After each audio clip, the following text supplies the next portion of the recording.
আমি সরাসরি আসছি, বিশ্বজিৎ দাস এখানে রয়েছেন। বিশ্বজিৎ বাবু, আপনি প্রায় সময়তেই বলেন যে এই রাজ্য অনেক দিক থেকে অনেক এগিয়ে রয়েছে, এখানে এত টেনশন করার কিছু নেই, অহেতুক পরিস্থিতি অস্থির করার কিছু নেই, সবকিছু ঠিক আছে, সেই অহেতুক একটা শ্রেণী জোর করে কিছু বিতর্ক বার করার চেষ্টা করে, জোর করে খুঁচিয়ে ঘা করার চেষ্টা করে, এখনো মনে হচ্ছে জোর করে খুঁচিয়ে ঘা করার চেষ্টা করে। আমরা বলি কি দেখে শিখবো না ঠেকে শিখবো, আরে এ তো বাংলাদেশের মতো কিছু কিছু আমি ট্রেলার দেখতে পাচ্ছি।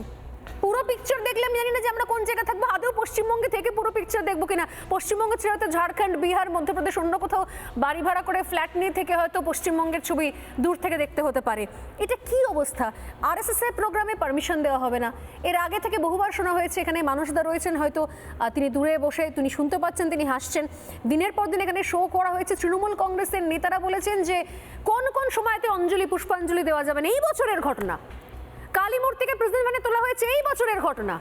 মহেশতলায় সামান্য দোকানি ব্যবসায়ীরা, তাদের মধ্যে মারামারি, তাদের মধ্যে গন্ডগোল, লোকাল স্তরে সামলানো যেত, সামলানো যায়নি। এখানে তো হিন্দু সংখ্যা গুরু হয়েও সংখ্যালঘুর থেকে ভয়ঙ্কর অবস্থায় চলে যাচ্ছে। দেখুন স্বর্ণালী, যে আলোচনা শুরু করলেন আপনি অরাজনৈতিক একটি প্রতিষ্ঠান নিয়ে, যাদের ইতিহাস বা ঐতিহ্য 100 বছরের, যে কোনো সংগঠন যদি 100 বছর অতিক্রম করে তাহলে তার কিছু প্রাপ্তি থাকে, কিছু সমালোচনা থাকে, যেগুলো আপনি বারবার তুলে ধরছিলেন। কিন্তু যখন আলোচনায় আমার বন্ধুরা বলছিলেন তখন তুলনা করছিলেন কংগ্রেসের সঙ্গে, আলিমুদ্দিন স্ট্রিটের সঙ্গে, কিন্তু এই রাজনৈতিক সংগঠনের সঙ্গে অরাজনৈতিক সংগঠনের আলোচনা চলে না। আপনি জানেন যে মোহন ভাগবতের সঙ্গে মমতা বন্দ্যোপাধ্যায়ের সম্পর্ক সখ্যতার, তা না হলে একটি অরাজনৈতিক সংগঠন মমতা বন্দ্যোপাধ্যায়কে যখন দুর্গা বলে সম্বোধন করেন তখন তার মধ্যে রাজনীতি থাকে না, নিশ্চয়ই তার মধ্যে কোনো গুণ আছে বলে দুর্গা বলে সম্বোধন করছেন।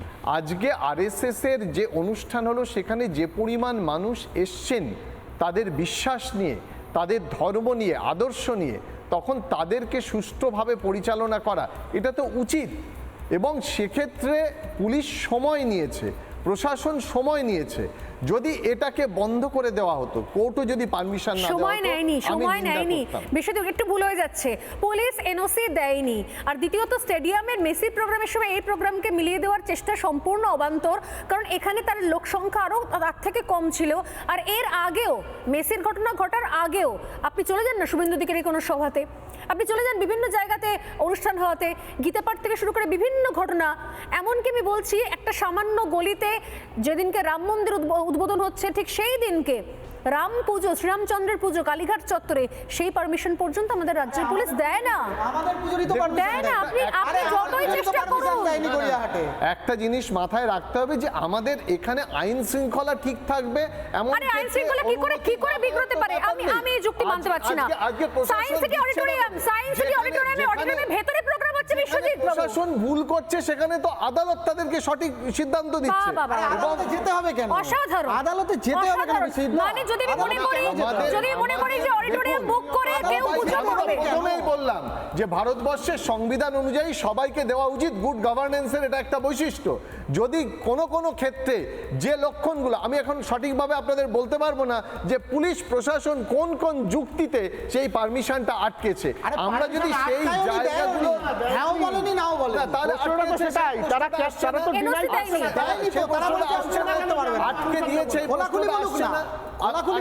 এটা আসছে না, প্রশ্নই ওঠে না। মানে আমার না খুব মজা লাগছে, আমার এই মুহূর্তে বিশ্বজিৎবাবুর কথা শুনতে শুনতে মনে হচ্ছে তাদের কথা, যারা বলে যে কোনো রকমের ধর্মীয় মৌলবাদী নিন্দনীয়, যে এই ধরনের কথাগুলো যারা বলেন, এবং যারা বলেন যে আমি সংবিধানের কথা বলেছি, আমি মৌলবাদীর কথা বলি না। আপনি তো বুঝতে পারছেন, বিশ্বজিৎবাবু, যে আমরা কথা বলছি হিন্দুদের উপর।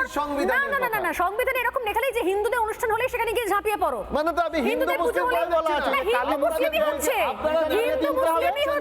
আমি নাগরিক হিসাবে দেখছি, ভারতবর্ষের একজন মানুষ হিসাবে দেখছি, আপনারা সেটা দেখছেন হিন্দু এবং মুসলিম করে। এখানেই সমস্যা হচ্ছে, ভাবনার সমস্যা হচ্ছে।